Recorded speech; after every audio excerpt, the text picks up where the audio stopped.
So we're going to store energy in a spring. Well, maybe you already saw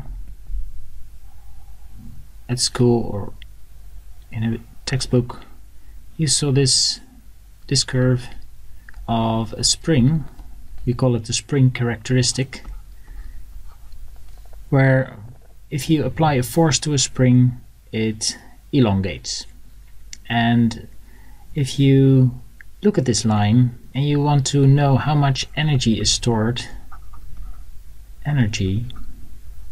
well, the energy that is stored is equal to the work that you have done to compress the spring. So, and the work is defined as force times displacement, in this case the elongation of the spring. So if you multiply force by elongation, then what you get is in a sense are these little rectangles, because every rectangle is a force times a displacement, but we cannot multiply the actual total force by the total displacement because the force is varying over the distance. So we need to do it, consider the force constant over a short period and then take a jump to a new force and then multiply it by the elongation and then etc. until we reach the end where we have the maximum force applied to the spring. So if we want to know the energy that is in a spring, we need to calculate the area underneath the curve. So this area, let me write it here, is the area underneath the curve, and it's the area of a triangle, so it's a half times base times height.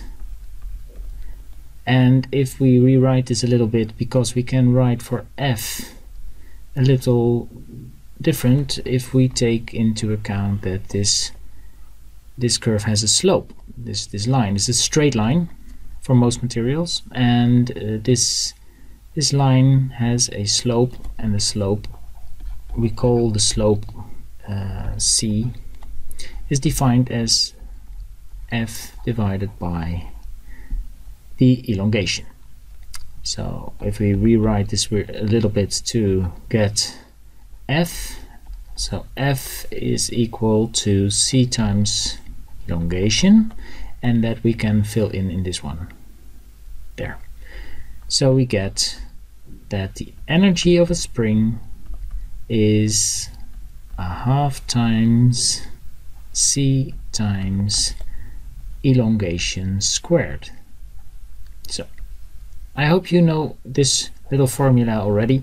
We're not going to use it, unfortunately, because for a spring in a car like this, we don't know yet what the spring constant will be, and we don't know yet what elongation you can apply to the spring. So it's a little bit useless, but it is useful to see that this area underneath a force versus elongation graph means that this represents the energy that can be stored into a spring.